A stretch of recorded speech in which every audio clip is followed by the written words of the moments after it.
여러분 일주일 동안 잘 지내셨죠? 코로나가 점점 왕성하다가 한풀 꺾인 기세입니다. 특별히 더 많이 기도하시고 또 우리가 최선을 다해서 노력해서 빠른 시일 내에 예배가 정상되기를 원합니다.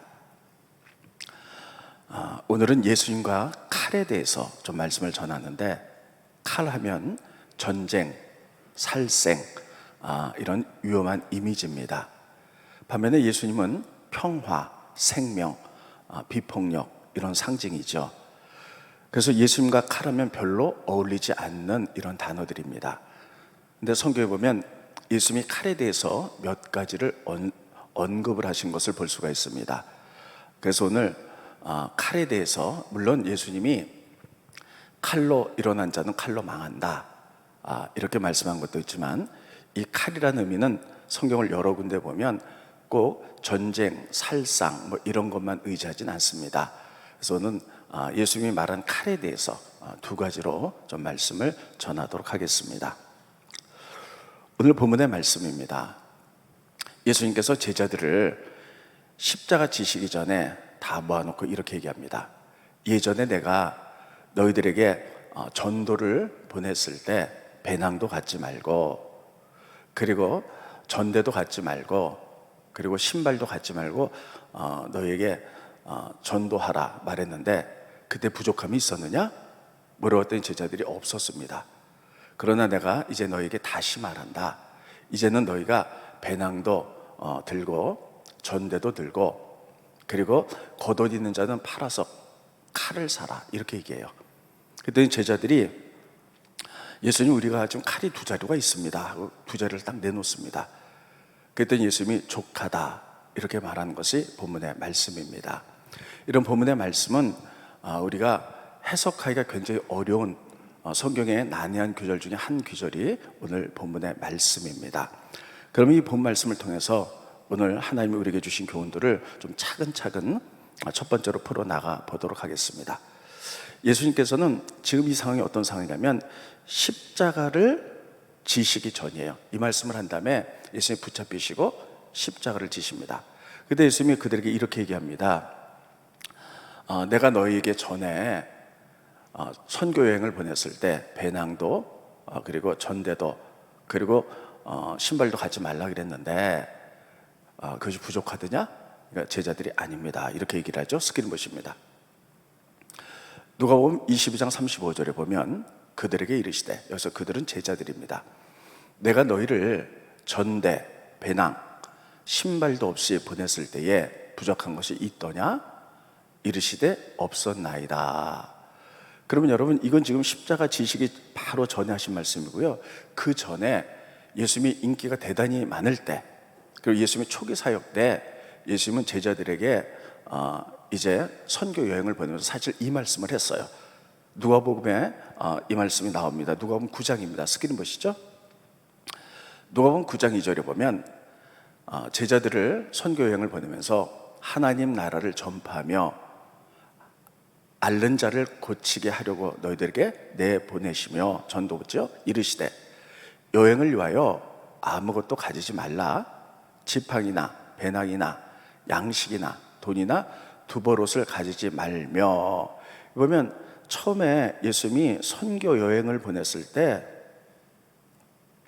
아무것도 가지지 말라 그랬어요. 여러분, 왜 그랬을까요?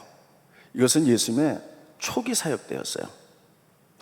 그때는 예수님의 인기가 대단했습니다. 여러분, 예수님이 특별히 오병이어의 기적을 일으킬 때에 남자, 여자, 노인, 아이까지 한 2만 명이 모였어요. 이건 대단한 사건이었어요.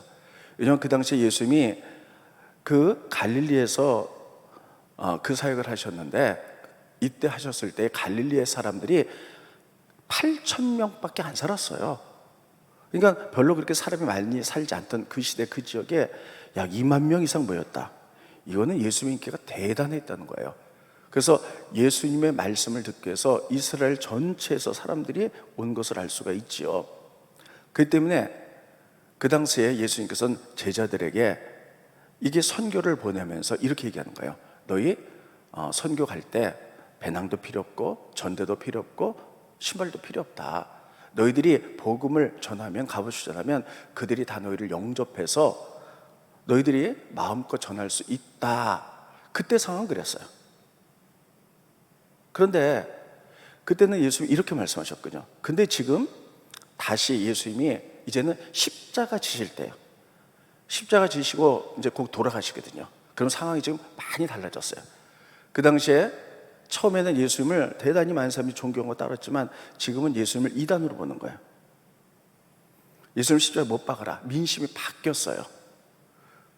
그렇기 때문에 예수님은 이렇게 지금 상황이 급박하게 돌아가고 사람들이 나를 십자가에 죽일 거고 기독교를 핍박하는 이런 무서운 역사가 일어나는데 선교의 패러다임도 바뀌어야 된다는 거예요. 그래서 예수님이 이렇게 말씀하신 겁니다. 스크린 보시죠.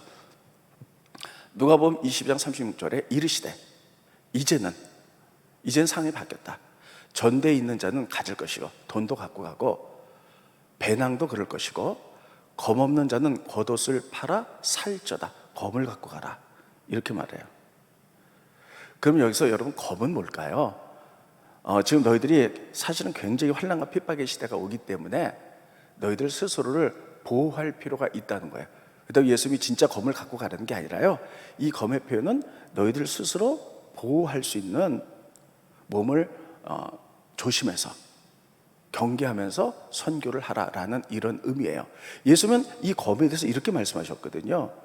그랬더니 제자들은 그것을 육적으로 받아들여요. 그래서 이렇게 이야기를 합니다. 검을 갖고 가라고? 그러니까 우리가 환난과 핍박인 사람을 칼을 막 이렇게 하는 얘기인가 하고 예수님 우리가 지금 검이 2자루가 있습니다. 검을 탁 내놓습니다. 스크린 보시죠.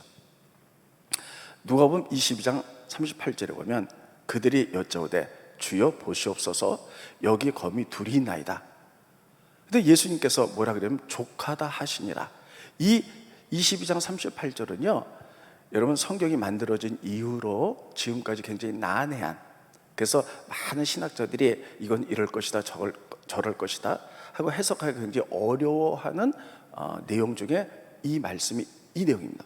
예수님이 검을 사라 그랬어? 제자들이 검을 탁 내놨어. 2자루나 있습니다. 염려하지 마십시오.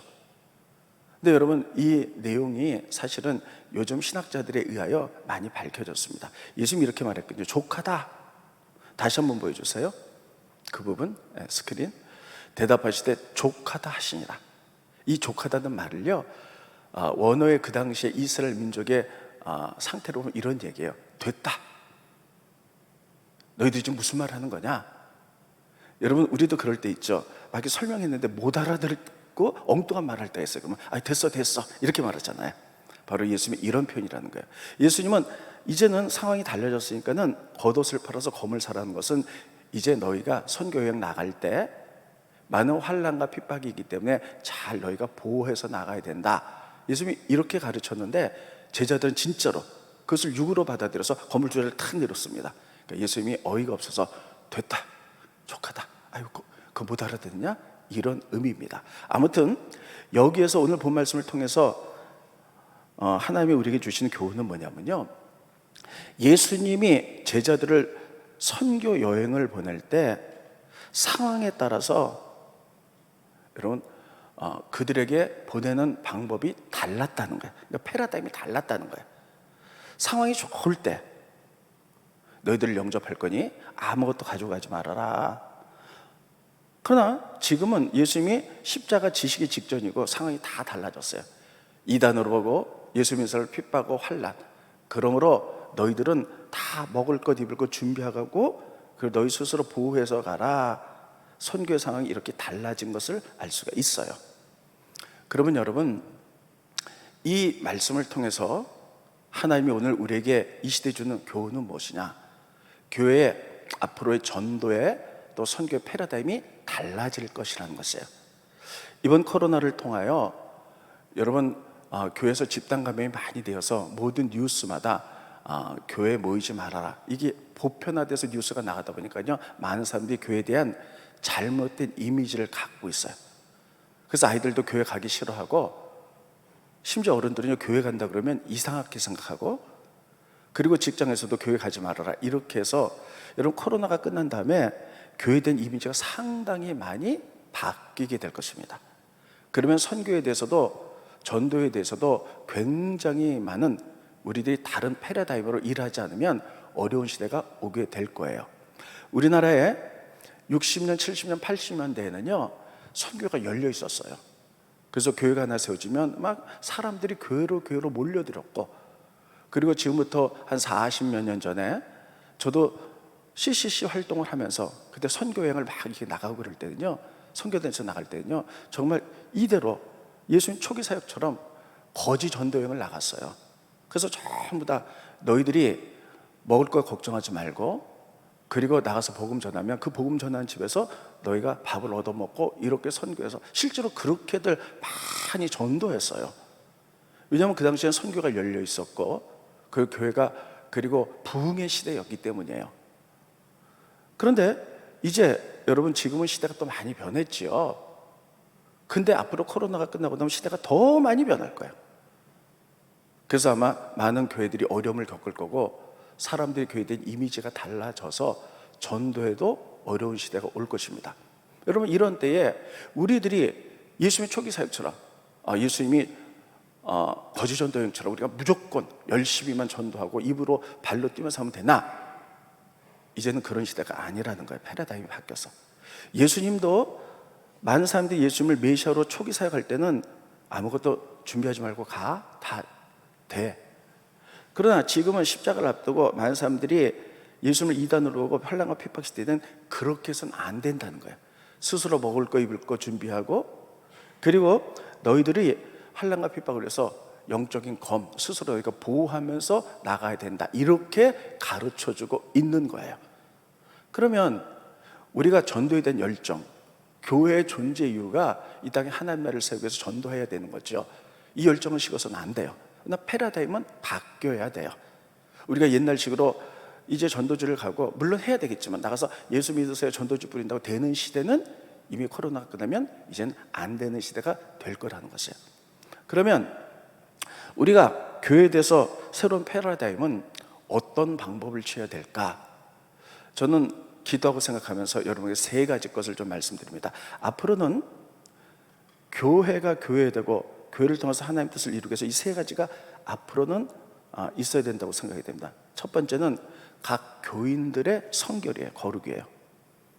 그리고 신실한 삶이에요.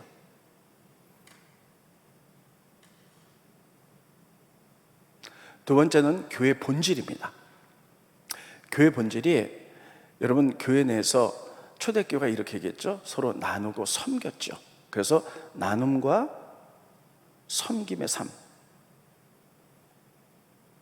세 번째는 교회 본질입니다. 바로 성령이에요. 성령 임재. 이 세 가지가 있지 않으면 앞으로는 교회로 급속도로 어려움을 당할 거다, 이렇게 저는 생각을 합니다. 첫 번째, 거룩하고 신실한 삶이에요. 세상에 믿지 않는 사람들은요, 우리가 기도 열심히 한다고 또 예배 열심히 든다고 그들은 전혀 감동받지 않습니다. 여러분 그들의 평가 기준은 뭘까요? 우리가 직장에서, 가정에서 이웃과 함께, 직장 동료들과 함께, 사업에서 만난 사람들과 함께 우리가 얼만큼 예수님이 가르쳐준 대로 구별되고 신실한 삶을 사느냐, 이거 가지고 그들은 판단을 해요. 많은 기독교인들이 있지만 예배는 드리고 기도는 많이 했지만 우리의 삶 속에서 이렇게 살지 못했기 때문에 지금 이런 일들이 벌어지는 거거든요. 그래서 앞으로는 아무리 말로 전도해도 잘 되지 않는 시대입니다. 우리들이 이렇게 거룩하고 진실한 삶을 통하여 우리 영향력을 끼쳐야만 되는 거예요. 그래서 에베소서 1장 1절에 보면 이렇게 쓰고 있습니다. 스크린 보시죠. 에베소서 1장 1절에 보면 하나님의 뜻으로 말미암아 그리스도 예수의 사도된 바울은 에베소 교인들에게 인사하는데, 에베소에 있는 성도들, 여기는 성도들과로 되어 있는데 사실은 원어를 보면 이렇게 돼 있어요. 에베소에 있는 성도들, 즉 그리스도 예수 안에 있는 신실한 자들에게 편지한다. 그러니까 여러분, 그리스도 예수 안에 있는 신실한 자들이 누굽니까? 에베소 성도들이에요. 이 신실하고 거룩한 자들이 에베소에 있는, 그들은 교회에서는 신실한 성도였지만 에베소라는 도시 자체에서 살고 있는 사람들이에요. 그러니까 너희들이 교회에서도 성도지만 거룩한 자지만 너희들의 삶의 현장인 에베소 각 처소에서 진실하고 거룩한 자들에게 편지하는 거예요. 그러니까 여러분, 이건 뭡니까? 우리들이 교회에서 진실하고 거룩한 만큼 삶 속에서 여러분의 삶의 위치가 다 달라요. 월요일부터 토요일까지 어떤 사람은 직장에서, 사업터에서, 학교에서 다 다르죠. 가정에서. 그때 그들에게 우리가 거룩은 뭡니까? 구별되는 거죠. 말과 행동과 이런 마음씀이 구별되어서 예수님처럼 살고, 그래서 우리가 진실한 삶, 이것을 통해서만이 그들은 우리를 통해서 하나님을 볼 것이고 예수 인생이 뭔가 달라, 그래서 영향을 끼칠 수 있어요. 이거 없으면은요, 앞으로 교회의 선교는 하나님 나라는 굉장히 어렵습니다. 그래서 첫 번째는 우리가 진실하고 거룩한 삶을 살지 않으면 안 된다는 거예요. 두 번째는 나눔과 섬김의 삶이에요. 그리고 교회에 우리가 사도행전에 보면 초대교회의 모습이 있잖아요. 여기서부터 교회가 만들어졌는데 초대교회의 모습, 원래의 교회의 모습으로 돌아가야 돼요. 초대교회는 어떻게 했냐? 서로 떡을 떼며 구제하는 데 힘썼어요. 그래서 초대교회는요, 유대인의 어려운 당한 많은 사람이 있잖아요. 그래서 과부와 고아, 그래서 헬라파, 유대파 그 과부들을 다 먹여 살리는 일들을 했어요. 그랬을 때 초대교회 사도행전에 보면 이렇게 기록하고 있습니다. 사람들이 교회를 두려워하였다. 두려워했다는 것은 공포의 대상이 아니라 존경했다는 거예요. 그래서 여러분, 베드로가 말씀을 전할 때 그 말씀에 칼날에 찔리고 또 기적이 일어났을 때 많은 사람이 교회에 온 것도 있지만 그들의 삶, 가난한 자를 돕고 주변을 섬겼던 이런 삶이 초대교회의 원형입니다. 이런 삶의 모습, 우리의 성품과 달라진 삶의 모습을 통해서 영향력을 끼쳐야만이 이제는 전도도 되고 선교도 될 수 있다는 거예요. 저는 이런 면에서 볼 때 참 감사합니다. 우리 교회가 지금 코로나로 인해서 여기 나눔과 섬김의 삶, 이거 쭉 5km 사역이죠. 좀 중단됐지만 앞으로는 이 일을 더 많이 활발하게 하게 될 거예요. 사실 교회에 대한 이미지들이 주변에서 하는 게 안 좋은데, 우리들이 이 일을 계속 오랫동안 몇 년 동안 했을 때 이 주변에서 우리 교회를 굉장히 많이 칭찬하는 걸 많이 봅니다. 아, 이게 교회구나. 교회는 이런 삶을 살아야 되는구나. 지금 중단됐지만 우리가 지역사회에 노인들을 섬기고 가난한 자를 섬기고 도시락 배달을 하고 또 미용실도 해주고 휴지도 줍고 또 가난하게 사람들 생활을 책임지고 뭐 5kg 박스도 나고, 이런 일을 통해서 정말 이미지가 많이 좋아지거든요.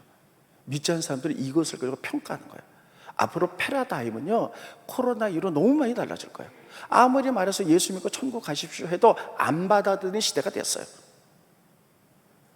그래서 예수님이 교회가, 또 예수 믿는 사람들이 절대적으로 잃어버려서는 안 되는 것은 하나님 나라를 위해서 선교해야 된다, 하나님 나라를 확장해야 된다.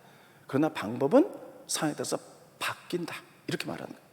세 번째는요, 성령의 임재예요. 마지막 시대는 성령의 시대거든요. 여러분, 지금 많은 사람들이 교회를 다니는 것 같지 않지만 마지막 때는 영적으로 굉장히 많은 사람이 목말라 하는 시대입니다.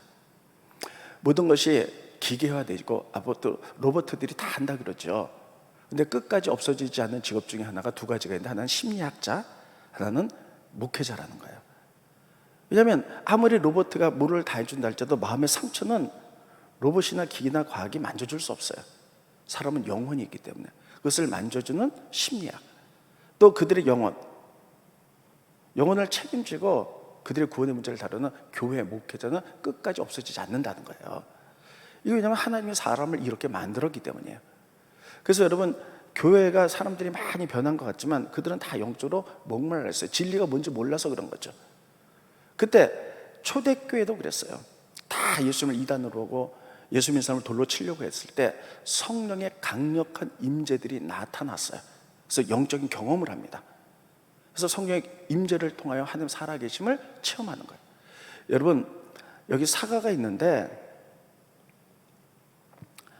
사과에 대해서 보여주면 아무리 이거 먹으면 맛있고 달콤하고 새콤하고 시원합니다, 아무리 얘기를 해도요 못 알아들어요. 중요한 건 한번 아삭 먹어보면 아, 사과가 이런 거구나 깨닫는 거예요. 아무리 얘기해도 여러분, 기도하면서 성령의 임재를 경험하면 우리가 오감으로 성령의 역사를 눈으로 보고 경험하고 만지고, 그리고 성령의 역사로 우리의 삶이 변화되며 또 우리가 나누고 섬기는 이런 삶을 한다면 여러분, 이런 패러다임으로 앞으로 나가지 않으면 안 되는 시대가 도래했습니다. 그래서 저는 계속 우리 코로나 시대 때 몇 달간 기도하면서 이제 많은 사람들이 이야기를 해요. 코로나 끝난 다음에 많이 변할 것이다. 근데 아무도 대안을 내어놓지 않습니다. 왜냐하면 우리가 경험해보지 못한 시대가 올기 때문이에요. 그래서 기도하면서 제가 느낀 것은 이 세 가지다. 저는 이런 생각을 합니다. 이 세 가지가 없으면, 그래서 오늘 예수님이 칼을 준비하라.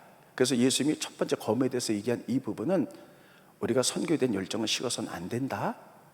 그러나 예수님을 환영하던 시대와 핍박하던 시대에 선교의 방법은 달라야 한다는 거예요.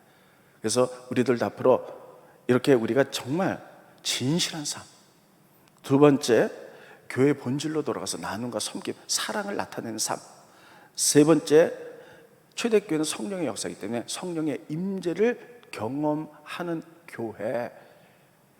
사실 여러분, 유럽은 기독교 공동묘지라 그러잖아요. 근데 여러분, 유럽의 교회들이 지금 막 되살아나고 있는 것은요, 전부 다 성령 운동하는 교회들만 되살아나고 있어요. 이게 성령의 역사예요. 성령의 역사로 교회가 만들어졌기 때문이에요.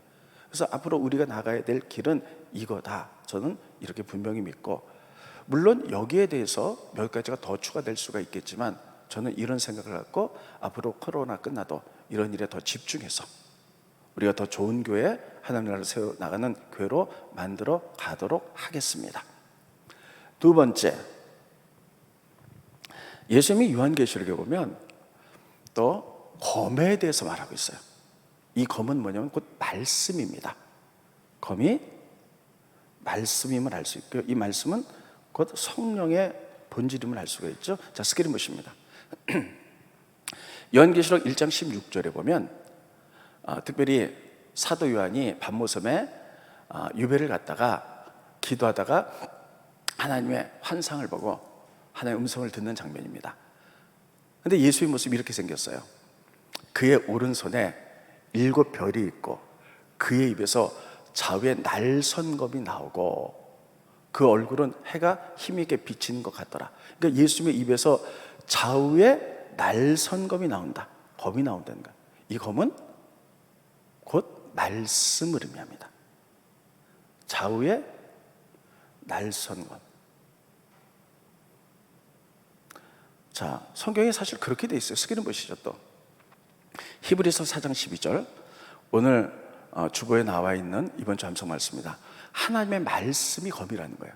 하나님의 말씀은 살아있고 활력이 있어서 좌우의 날선 어떤 검보다도 예리해요.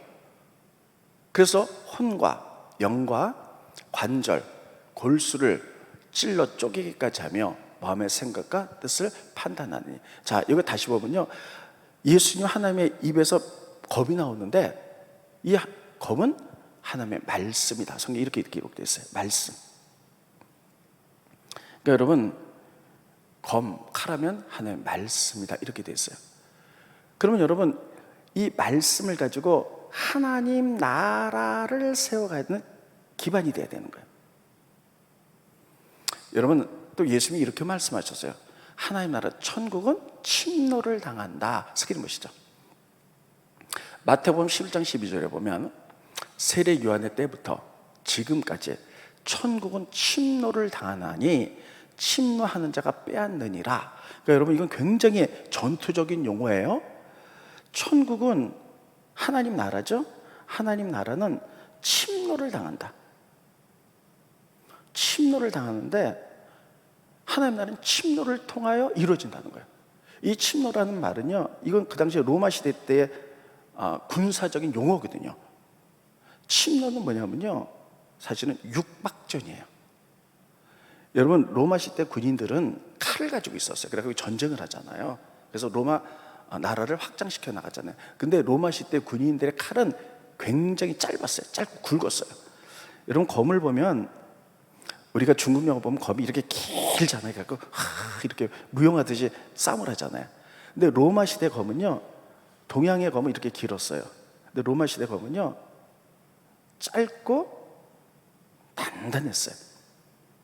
그래서 이 짧은 검을 가지고, 그래서 양쪽에 날선 검이 있었어요. 이게 로마 시대 검이에요. 그래가지고 로마 나라의 전쟁이 일어나면 영토 확장을 해서 이 검을 가지고 육박전을 했어요. 검으로 싸우고 발로 차고 온몸으로 전쟁한 것을 침노라 그러는 거예요. 그래서 하나님 나라는 이렇게 된다는 거예요, 예수님. 그 얘기는 뭐냐면 너희가 말씀을 기반으로 해서 하나님 나라에 확장을 해서 말씀을 가지고 육박전을 벌여라. 그래야지 하나님 나라가 이루어진다는 거예요. 한번 따라해 볼까요? 육박전.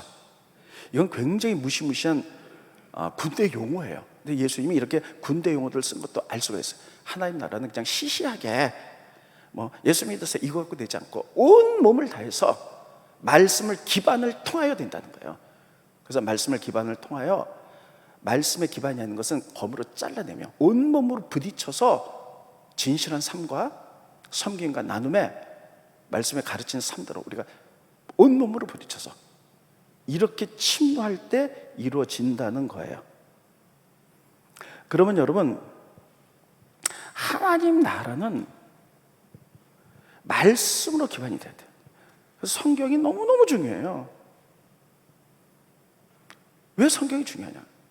성경으로만 하나님이 이 세상을 만드셨어요. 그리고 인생으로 하여금 이 땅에 내었을 때 어떻게 살라고, 그래서 어떻게 하나님 나라를 만들고 성경으로만 우리에게 가르치셨어요. 그래서 성경은 이런 책이에요. 쓰기는 것이죠. 제가 너무나 여러분께 많이 말씀했어요. 디모데후서 3장 15절부터 보면 디모데에게 또 어려서부터 성경을 알았는데 성경은 능히 너로 하여금 그리스도 예수에 있는 믿음으로 말미암아 구원에 이른 지혜가 있게 하다. 성경은요, 우리에게 구원을 어떻게 이른지를 가르쳐주는 책이에요. 그리고 모든 성경은 그냥 성경이 아니라 하나님의 감동으로, 인간이 쓴 것이 아니라 하나님의 감동으로 쓰여진 것이고, 세 번째, 그래서 교훈, 책망, 바르게 함, 교육, 의로 교육에 유익하다. 따라했습니다. 교훈, 책망, 그 앞에 다시 보여주세요. 책망, 바르게 함, 의로 교육. 이게 유익하지. 그 얘기 뭡니까? 자, 하나님이 우리 인생을 내셨어요. 사람들이 말씀을 기반으로 살아가야 돼요. 그래서 우리에게 교훈을 주는 책이에요. 근데 우리가 잘못 살잖아요. 이렇게 가면 하나님이 말씀에 책망해. 너 그렇게 사는 거 아니야. 하나님이 너를 내셨을 때 인생을 이렇게 살려고 만들었어요. 그래서 책망해가지고 다시 바르게 돌아오게 만들어요. 그리고 다시 하나님께 의로 가기에 바르게 하는 책이에요. 오직 성경만이 하나님이 이 세상을 어떻게 만들었고 인생을 왜 내셨으며 인생이 어떻게 살아가는지에 대해서 가르쳐주는 책이기 때문에 성경을 기반으로 해야 돼서 이 말씀의 검을 가지고 싸워나가는 거예요. 그래서 넘겨주시고요. 네, 그래서 이 성경은 하나님의 사람으로 온전하게 만들어요. 모든 선한 일을 행할 능력을 갖추게 합니다. 이래야만이 이 땅에 우리 인생을 내신 하나님 뜻대로 온전하게 살아갈 수 있다는 거예요. 이게 성경이에요. 이래야만이 하나님 나라를 세워갈 수 있다는 거예요. 그렇기 때문에 말씀의 검, 그래서 말씀을 가지고 성경적 기반을 딱, 중요한 거는 우리가 하나님 믿는다는 것은 성경을 통해서 성경의 세계관을 딱 갖고 있어야 돼요. 그리고 성경이 아닌 것, 하나님의 말씀이 아닌 것은요, 육박적 다 잘라내야 되는 거예요. 그래서 하나님 나라가 만들어져야 되는 거예요. 그래서 하나님은 이 땅에 나와 하나님의 나라, 하나님의 통치를 위하여 성경의 기반, 가치관을 가지라고 얘기해 주셨어요. 근데 여러분, 세상의 나라가 왜 이렇게 혼란스럽고 왜 이렇게 어렵습니까? 하나님 이렇게 말씀하세요. 선지자를 통해서. 스크린 보시죠. 예레미야 2장 13절에 보면 내 백성이 두 가지 악을 행했는데, 첫째, 생수의 근원되는 나를 버린 것. 하나님의 말씀을 버렸어요. 말씀대로 어떻게 살아가. 그리고 스스로 자기가 바른 삶이라고 생각해서 웅덩이를 팠는데 그 웅덩이는 물을 가두지 못한 터진 웅덩이에요. 그들의 교훈과 그들이 선악을 구별하면서 하나님이 선악을 만들었는데 아담과 이브가 선악과를 따먹고 자기 스스로 인간의 지혜로 타락한 선악을 만들었잖아요. 이런 모든 것들은 하나님의 말씀을 버리고 웅덩이를 스스로 팠지만 다 터진 거야. 그러니까 이거는 잘못될 수밖에 없고 서로 싸우고 전쟁 일으키고 죽이고 이럴 수밖에 없는 거예요. 세상의 역사가 다 이렇게 돼 있잖아요. 세상의 모든 역사를 보면 다 갈라지고 우리가 옳다 서로 싸우고 다 나름대로 하나님을 떠나서 자기 나름대로 웅덩이를 파려고 다 터진 웅덩이에요. 그래서는 이 땅에 하나님이 원하는 나라를 만들 수가 없고, 하나님의 나라는 무엇이냐? 하나님 입술에 서는 말씀, 그 검은 예리해서 모든 사람 심령 골수를 쪼개서 구원에 이르게 하는 성경의 가치가 가치라는 거예요. 그래서 검을 가지고 너희들이 목적은 하나님 나라를 세워가는 거예요. 교회와 우리를 부르신 목적은 이 땅에 하나님이 통치하는 하나님 나라를 세워가는 건데, 그래서 우리가 성경의 기반대로 서가지고 말씀으로 로마군이 천국은 침노를 당하기 때문에 말씀 아니건 잘라내는 육박전으로 싸워라 이렇게 말합니다. 그렇다고 실제로요, 예수 믿지 않는 사람한테 너 이렇게 살면 안 돼 해서 머리카락을 잡고 이렇게 싸우는 얘기가 아니라 이게 바로 영적 전쟁인 줄 믿으시기 바랍니다. 그래서 말씀을 기반으로 영적 전쟁하자. 영적 전쟁, 말씀 기반의 영적 전쟁. 제가 영적 전쟁에 대해서는 참 많이 말씀드렸기 때문에 몇 가지만 잠깐 말씀을 드리고 이제 결론을 짓도록 하겠습니다. 영적 전쟁에서 가장 중요하게 나오는 성경이 에베소서 6장이에요. 그래서 에베소서 6장은 영적 전쟁에 관한 책이다. 그래서 에베소서 6장은 첫째, 영적 전쟁할 때 영적 전쟁의 대상이 누구냐가 나와요. 두 번째, 그래서 전신갑주 입어라. 세 번째, 그리고 전쟁하라. 이렇게 돼 있어요. 제가 이거는 여러분께 굉장히 많이 말씀을 드렸기 때문에 몇 가지 말씀드리도록 하겠습니다. 첫 번째, 우리가 말씀을 기본으로 영적 전쟁하기 위해서는 전신갑주를 입으라는 거예요. 전신갑주 다 아시죠? 이렇게 돼 있어요.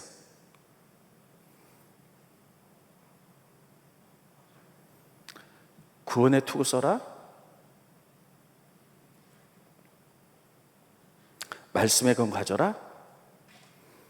믿음의 방패, 의의 흉배, 진리의 허리띠, 복음의 신발. 이렇게 딱 무장하라는 거예요. 그러면 여러분, 전신 갑주를 입기 전에 어떻게 될까요? 입던 옷을 먼저 벗어야 돼. 입던 옷을 벗는 것, 벗고 전신갑주 입는 거예요. 이게 우리 보고 영적 전쟁할 때 무장하라는 거예요. 그러면 여러분, 전신갑주 입기 전에 벗어야 돼.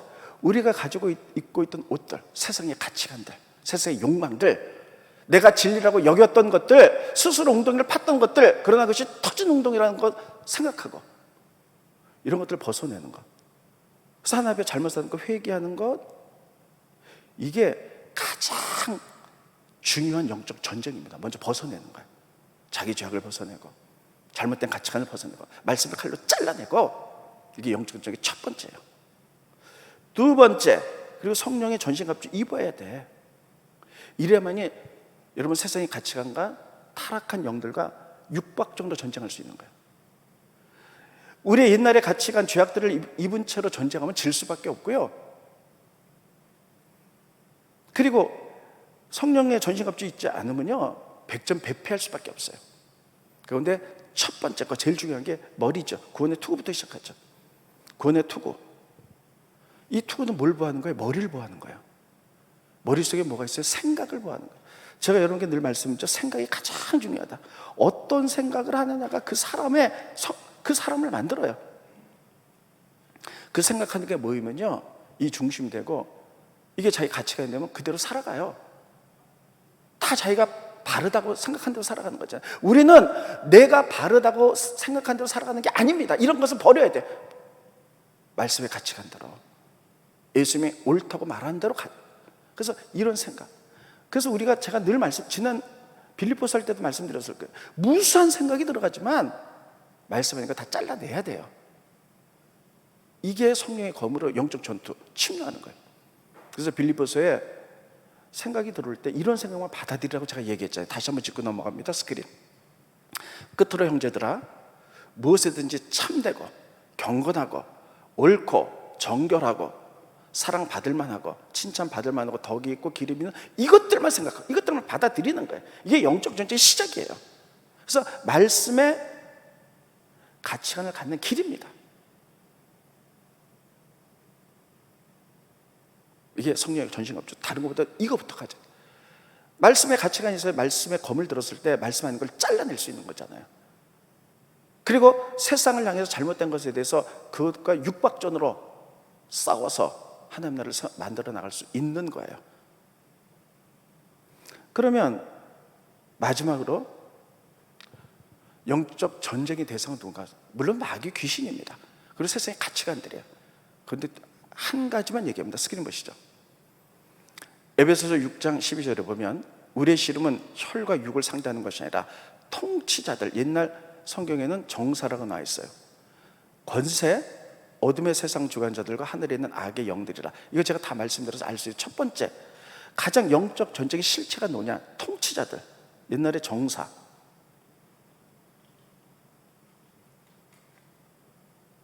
자, 저 보세요. 이 영이 나라를 움직이는 영이에요. 여러분, 우리나라를 대표해서 대통령과 국회의원들이 있잖아요. 이분들이 어떠한 사상을 갖고 있느냐, 그래서 어떠한 법들을 만들어내느냐에 따라 나라가 확 바뀌어요. 그래서 위정자들이나 통치자들이, 나라를 이끌어가는 사람들이 잘못된 법, 기독교를 핍박하는 법들, 말씀에 어긋난 법들을 갖게 되면요, 여러분, 기독교가, 교회들이 우르르 무너집니다. 하나님 나라가 핍박을 받고 어려움을 당해요. 그래서 우리가 영적 전쟁을 할 때 첫 번째 대상이 누구냐? 바로 통치자들, 배후에서 나라를 움직이는 위정자를 통해서 움직이는 영들이 있다는 거예요. 이들이 잘못 결정하지 않도록 첫 번째 기도하라는 거예요. 이들과 첫 번째 영적 전쟁하라는 거예요. 그래서 이들이 잘못된 법을 만든다든지, 이미 잘못된 법을 만들어서 이 법을 폐기시키고 하나님의 말씀에 의거한 법을 만들도록 영적 전쟁하라는 거예요. 지금은 우리가 이런 거를 해야 될 때라고 저는 분명히 믿습니다. 여러분, 18세기에 윌리엄 월퍼포스라는 사람이 영국 사람이에요. 윌리엄 월퍼포스라는 사람이 노예 해방 운동을 영국에서 벌였어요.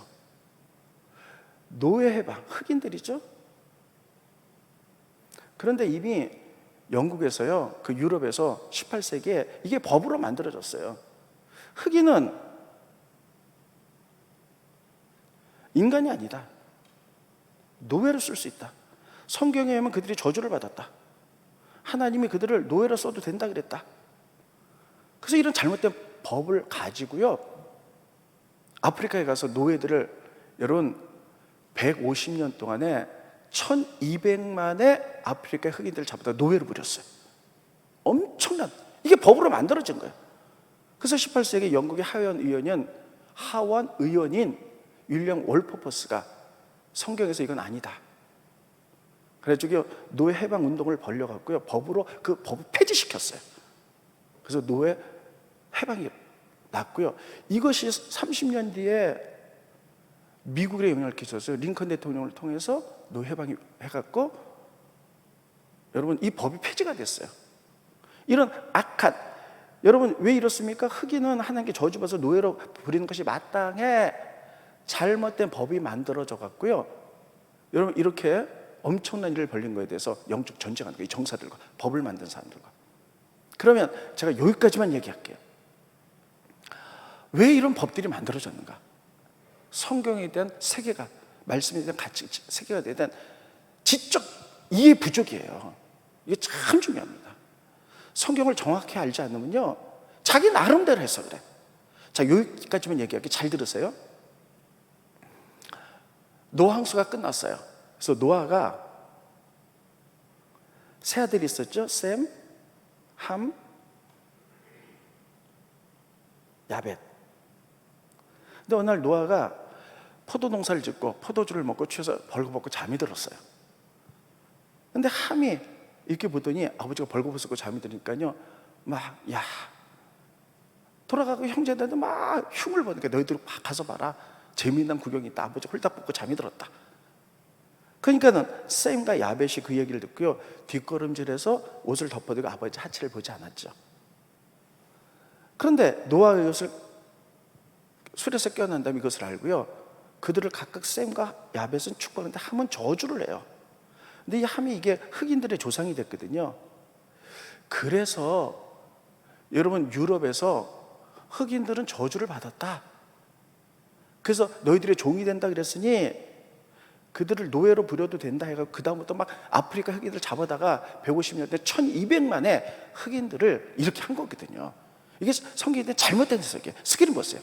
어떻게 돼 있나? 창세기 9장 25절, 이에 이르되 가난한 저주를 받아 그의 형제의 종들의 종들이 되길 원한다. 여러분, 누가 저주를 받았어요? 가나안이 저주를 받았어요. 함의 아들 가운데 가나안이 저주를 받았어요. 함이, 그러면 여러분, 그 다음에 밑에 성경 보면 함에게 있는 아들이 4명이 있었어요. 스키는 것이죠. 함의 아들은 첫째 구스, 둘째 미스라임, 셋째 붓, 넷째 가나안이에요. 그러면 이 함이 잘못을 했을 때 노아가 저주를 했는데 함의 자손과 가나안이 종이 될 것이다. 이렇게 해서 가나안이 저주를 받았거든요. 이 성경의 이 의미가 뭔가요? 이거 우리가 정확히 알아야 돼요. 여러분, 구스는 어디를 의미하냐면요, 그것은 이디오피아를 의미해요. 미스라임은요, 애굽이에요. 그 붓이라는 나라는요, 어디냐면요, 리비아를 의미해요. 그러니까 함의 네 아들들이 이제 퍼져나가기 시작했어요. 그래서 어떻게 퍼져나가면 이렇게 퍼져나갑니다. 이거 이스라엘 나라잖아요. 이거 애굽이잖아요. 리비아, 그리고 이디오피아, 그리고 가나안. 함의 아들들이 다 넷이 흩어지는데 세 아들들은 아프리카로 갔어요. 그리고 가나안 아들만 가나안 땅에 있었던 거예요. 그런데 하나님이 함의 잘못을 들여 누구를 저주했어요? 가나안만 저주했거든요. 아프리카에서는 이들은 저주한 게 아니거든요. 그럼 왜 가나안을 저주했냐? 이것은 이스라엘 역사를 하나님 너무나 미래를 보셨기 때문이에요. 이스라엘 민족이 나중에 가나안 땅에 들어가잖아요. 그런데 저주를 받은 가나안 족속이 여기 살고 있었거든요. 그래서 이들과 전쟁을 하는데 이들은 우상을 섬겼거든요. 그래서 이들과 전쟁을 하면서 이스라엘 민족이 가나안 땅을 차지하고 이들은 이스라엘의 종이 될 것이다, 패배할 것이다, 이런 의미예요. 이런 의미인데 이런 것들을 중세에 성경을 잘못 오욕해가지고 함의 자손들이 다 저주를 받았어, 다. 그러니까 종이 된다 그랬으니 우리 전부 다 이건 하나님의 예언이야. 아프리카 흑인들 데려다가 우리가 전부 다 인권 말살하고 다 노예로서 마땅해. 이렇게 해가지고 엄청난 일들을 벌인 거예요. 윌리엄 월버포스가 이걸 알았어요. 가나안이 저주를 받은 것은 앞으로 이스라엘 이제 가나안 땅에 들어갔을 때 이들과 전쟁을 통해 이들이 우상을 섬겼기 때문에 이들과 전쟁을 통해 이스라엘 이제 승리할 것을 예언하신 거구나. 이들은 아프리카로 간 사람들은 하나님의 형상이고 이런 축복받아야 될 대상이야. 그래가지고 여러분, 흑인 노예 폐지운동을 벌려갖고요, 이게 미국까지 가갖고요, 노예 해방이 벌어진 거예요. 이런 잘못된 법들을 만드는 게 뭐냐면 정사의 영들이거든요. 나라 뒤에 있는 정사의 영들이 잘못되게 만들어 이걸 가지고 전쟁을 해가지고 하나님 나라를 만들어 나가는 거예요. 이게 영적 전쟁이라는 거예요. 그러면 결론입니다. 우리나라는 지금 위정자들과 이들이 나라를 잘 다스려 나가요. 근데 이들이 하나님의 말씀에 어긋난 것을 가지고 새로 법들을 만들어내거나 잘못된 제도를 만들어내서 이렇게 하나님 나라를 핍박하거나 하나님 나라에 역행되는 일이 없도록 이 정사의 영들을 끊어내는 게 영적 전쟁이에요. 그러기 위해서는 말씀의 가치관을 가지고 나가지 않으면 안 된다는 거예요. 그 중에 하나가 지금 영적 전쟁을 첫 번째가 포괄적 차별금지법이에요. 물론 차별해서는 안 되죠. 근데 이게 이제 동성연애가 들어가 있잖아요. 하나님의 죄라 그런 건 죄예요. 근데 이것이 만약에 법으로 통과된다, 그럼 교회에 엄청난 일들이 벌어지는 거예요. 그래서 우리가 이걸 영적적으로 선포하고, 위정자들이 이런 법들을 입법으로 만들어내지 못하도록 여러분, 우리가 영적 전쟁해야 되는 이유인 줄 믿으시기 바랍니다. 그래서 말씀에 가면 육박전을 벌여야 되는 거예요. 두 번째는 나라의 제도나 법에 의해서 교회가 어려움 당하지 않도록. 지금은 코로나라서 여러분 이렇게 교회 예배 드리지 못하도록 이런 일이 계속 이제 반복이 되잖아요. 코로나라는 특별한 상황이에요. 근데 여러분, 이슬비에 자주 내리고 발목에 자기도 모르게 다 젖듯이 지금 사람들의 인식이, 교회에 대한 인식이 나빠지고 있는데, 이게 서서히 모여가지고 나라에서 교회가 여러분 어떻게 모이지 못하도록 통제하는 법들이 만들어지거나 이것들이 되면 큰일 난다는 거예요. 여기에 대해서 우리들은요, 육박전, 이게 영적 전쟁을 선포하고, 잘못된 법이나 제도를 위정자들이 만들잖아요. 잘못되지 않도록 영적으로 싸워 나가는 것. 이렇게 해서 말씀의 가치관, 하나님 입에서 나오는 검, 이 검을 가지고, 말씀의 가치관을 가지고 로마의 군인들이 검을 가지고 침노했듯이, 육박전을 벌이듯이, 그렇다고 뭐 머리카락 잡고 싸우려는 게 아니라 영적인 전쟁을 기도하면서 해야 될 줄로 믿습니다. 지금 하나님 이 시대에 우리에게 이런 것들을 말씀하고 계세요. 오늘 예수님과 검에 대해서, 첫째, 우리가 교회나 우리들의 선교의 마인드 불타올라야 되는데, 상황에 따라 그 마인드를 예수님이 패러다임, 방법은 다르게 말씀하셨다. 이 시대에 맞는 선교의 방법은 어떤 건가? 교회에 어떻게 나갈까? 이 패러다임을 우리가 생각지도 못한 시대가 돌아왔기 때문에 분명히 바꿔야 돼요. 그것은 첫째, 거룩한 삶, 섬김의 삶, 세 번째, 성령의 임재입니다. 두 번째, 말씀의 검을 가지고 하나님 나라를 세워라. 침노를 당하는데 이 육박전, 이건 영적 전쟁. 그래서 에베소서 6장에 의하여서 우리들이 세상의 가치관의 옷을 벗고 성령의 전신갑주로 생각들을 보호하고, 말씀의 가치관이 아닌 것들은 검으로 잘라내는데, 영적 전쟁의 대상은 첫째가 정사다. 그래서 위정자고 대통령의 국회의원들을 미워하라는 얘기가 아니에요. 그들도 모르게 갖고 있는 세상적인 가치관에 의하여 사단이 틈타서 잘못된 법과 제도를 만들어내지 않도록, 윌리엄 멀퍼퍼스가 그렇게 해서 승리했던 것처럼 우리들도 반드시 치열하게 영적 전쟁해야 될 줄로 믿습니다. 이것이 우리가 이 시대에 살아가야 될 의무인 줄 저는 분명히 믿습니다. 기도하겠습니다. 고마우신 주님, 은혜를 감사함을 드립니다. 오늘 예수님과 검에 대해서 말씀을 증거했습니다. 우리가 하나님께 부르심 받아 하나님 나라를 위해 최선을 다해야 되겠지만, 코로나 이후로 패러다임이 바뀌지기 때문에 우리들도 선교와 이런 것에 대해서 다시 생각해보며, 우리가 거룩한 진실의 삶과 나누는 삶과 성령과 말씀을 근거로 하여 영적 전쟁을 일으켜 하나님 나라를 아버지 하나님 확장시켜 나갈 수 있도록 축복하여 주시옵소서. 영적 전쟁임을 선포하게 하게 하시고, 우리 모두 말씀의 가치관에 아닌 것들은 우리가 다 잘라내고 말씀으로 승리할 수 있도록, 엎드려 기도할 수 있도록, 성령께서 역사할 수 있도록 축복하여 주시옵소서. 예수님의 이름으로 기도하옵나이다. 아멘.